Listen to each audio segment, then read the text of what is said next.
그때 저는 뭔가 참 이 문제를 쉽게 어떻게 해결해 드릴 수 있을까라는 이 문제를 종종 생각해 봤는데, 사실 먼저 원인을 찾아야 되겠죠. 오늘은 기관지 천식에 관련된 강의를 하도록 하겠습니다.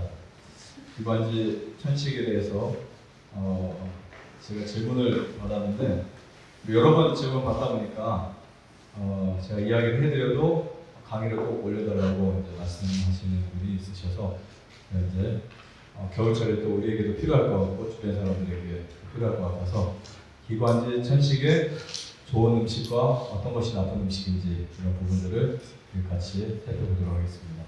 여기 사진을 보시면, 그림 보시면 이렇게 우리 폐에 산소를 공급시켜 주는 하나의 통로가 있습니다. 이 통로를 뭐라고 할까요?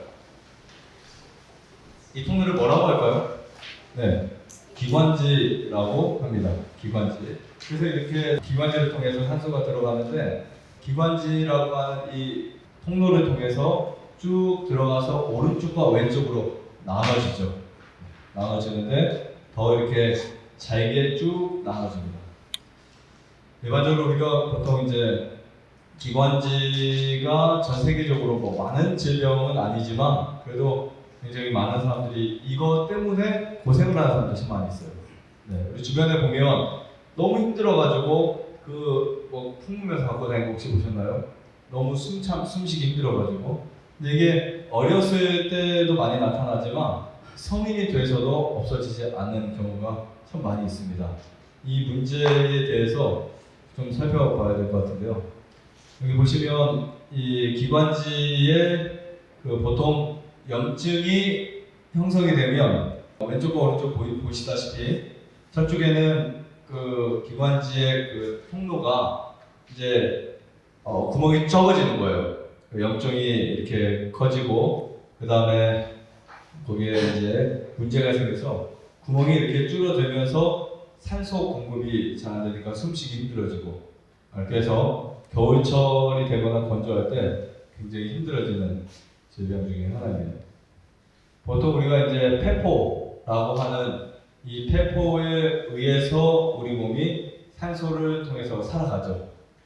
이 폐포 면적은 우리 몸의 면적이 거의 75배 정도 달하는데요. 거의 2, 3억 개 정도가 되고요. 테니스 코트장으로 비유한다면 거의 한 절반 정도 크기를 갖고 있는 엄청난 곳입니다. 근데 산소가 이제 잘 공급되지 못하면 당연히 숨쉬기 힘들어지겠죠. 네, 이런 문제들이 심각해지면서 염증으로 이 벽이 두꺼워져서 일어나는 병을 천식이라고 말합니다. 혹시 여기 천식이 있는 분 있으세요? 천식이라고 말하는데, 이렇게 양쪽으로 나는데 보통 이렇게 정상적인 기관은 이렇게 충분히 뚫려 있습니다. 자, 이 기관지 천식은 어떤 병인가? 보통 천식이라고 하는데 거의 이제 어렸을 때 아주 심한 병입니다. 심한 병인데 아이들이 참 많이 앓고 있어요. 어렸을 때. 그래서 사춘기쯤 되면 대부분 이제 없어지기도 하지만 그렇지 않은 경우는 평생 이것 때문에 고생하는 경우가 아주 많습니다. 지금도 누군가는 이것 때문에 숨쉬기 힘들어하고 뭔가 의존하고 그런 분들이 있을 거예요. 그때 저는 뭔가 참 이 문제를 쉽게 어떻게 해결해 드릴 수 있을까라는 이 문제를 종종 생각해 봤는데, 사실 먼저 원인을 찾아야 되겠죠. 이 천식의 원인을 찾아서 해결을 하는 것이 첫 번째 방법이라고 생각합니다. 그래서 제가 이렇게 쭉 생각하다가 결론을 낸 게 하나 있어요. 단백질에 대한 알레르기 반응이다, 이렇게 저는 말씀드리고 싶습니다. 일반적으로 알러지 반응이 어디에서 나오는 줄 아세요? 알러지 반응이 대부분 다 소화관에서 나와요. 소화관에서. 그래서 그 알러지 반응이 소화관에서 일어나는데, 그 알러지 반응이 심각하게는 소화되지 못한 단백질에서 일어나는 확률이 아주 높다라는 사실을 인식하셔야 됩니다. 자, 두 번째는 이제 여러분 잘 아시다시피 꽃에 대한 알레르기 반응인데요.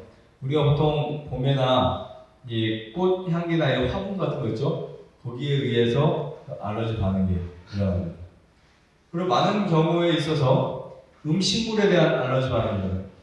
예를 들어 아몬드라든지 땅콩이라든지 기타 음식들. 나는 어떤 음식을 먹으니까 두드러기에 일어나고 알러지 반응이 일어난다. 근데 그거 사실은 사람마다 좀 다르긴 하지만 그 음식에 반응하는, 즉 이건 뭐냐면 우리 소화기관에서 반응하는 그 구조가 잘못되면 우리 몸에서는 그것을 이물질로 생각해요.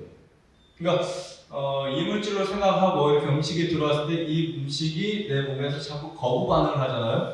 그럼 이미 우리 몸에서 그거를 음식으로 생각하기 전에 뭐로 생각할까요? 독으로 생각합니다. 그래서 이제 거기에 알러지 반응이 생겨나고요. 네 번째는 이제 약물에 대한, 분명히 괜찮았는데 분명히 전혀 문제가 없었는데 시간이 지나면서 약물에 대한 알러지 반응이 점점점 이렇게 커집니다. 그래서 나는 한 번도 어떤 알러지 반응이 없었는데 내가 한 40이 되고 50이 돼서 약을 계속 쓰다 보니 항생제를 쓰고 아니면 여러 가지 진통제를 쓰고 또 항암 치료를 하고 하다 보니까 내 몸에 변화가 일어났어요. 그래서 이 알러지 반응이 약물에 의해서 이제 몸이 그렇게 바뀐 경우들이 종종 일어납니다. 그리고 아주 유명한 거 있죠. 진먼지 알레르기. 이것도 여러 가지 우리가 생활하면서 하는 부분이고요. 또 있어요. 심리교육. 이거 말고 세부적으로 굉장히 많아요, 사실은.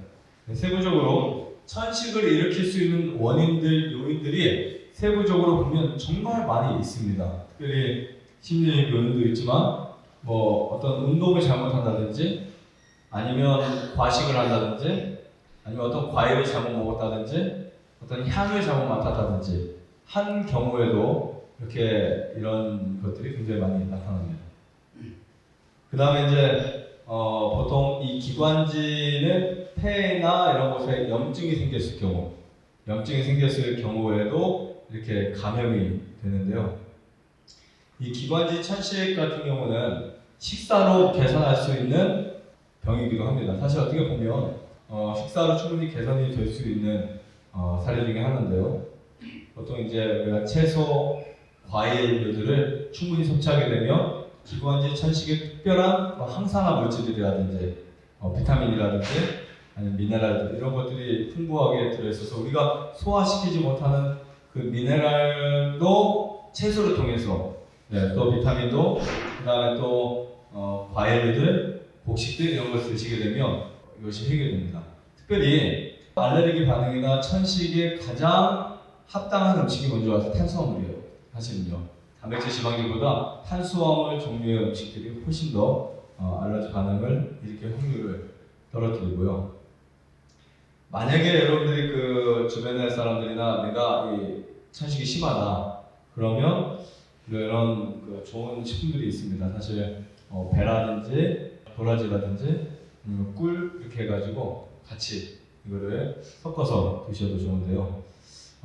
배와 도라지를 끓여서 꿀을 넣고 이렇게 드시면 천식이 굉장히 좋은 약으로 많이 아시는 분도 있겠지만 어쨌든 잘 사용하면 굉장히 좋습니다. 특히 도라지 사포닌이 많이 들어있는 도라지나 염증이나 여러 가지 혈관에 좋은 꿀 이런 것들 좋은 꿀을 사서 드시게 되면 이제 천식에 아주 좋고요. 반대로 이런 우유 유제품들을 드시게 되는 순간 알러지 반응 혹은 천식 이런 걸 해결할 수 없어요. 그래서 특별히 천식이 오게 되면 한두 달만 우리가 식생활만 개선해도 천식이 이렇게 좀씩 나아지는 경험을 하게 됩니다. 또 문제가 되는 것이 있는데 계란입니다. 계란. 특별히 계란의 그 단백질과 지방질은 우리 이 천식에 굉장히 해롭기 때문에 우유와 계란을 계속 먹게 되면 숨쉬기는 더 힘들어져요. 결론적으로. 그러니까 우리가 약을 쓰고 뭔가 병원에서 뭐 어떤 치료를 받는다 할지라도 식생활이 바뀌지 않으면 천식에는 아무 의미가 없을 수 있습니다. 특별히 고기를 먹으면 기관지 위험도가 몇 배 증가한다고요? 10배 이상 증가해요. 심각합니다. 결국은 보통 이제 우리가 이 고기나 아니면 단백질, 포화지방 이런 것들 섭취하게 되면 감염 현상을 계속해서 증가시키기 때문에 좋지 않습니다. 그래서 여러분들이 이런 것을 잘 염두하셔서 식사를 어떻게 개선할 것이며 또 어떻게 내가 그 해로운 것을 끊고 좋은 것을 어떻게 먹어야 될 것이며 이런 것을 잘 이해해 나가면 천식은 사실 크게 염려할 만한 질병은 아닌데 사람들이 자꾸 크게 만드는 이유는 식생활을 개선 안 하고 약물만 계속 섭취하거나 뿌리거나 해서 뭔가 원인을 찾지 않았을 때 기관지 천식은 굉장히 고통스럽고 어떻게 보면 만성적 질환이 될 수 있다고 볼 수 있습니다. 그 다음에 하나 추가를 더 드려서 말씀드린다면 설탕이 이제 기관지 천식에 엄청 해롭다라는 부분을 말씀드리고 싶습니다.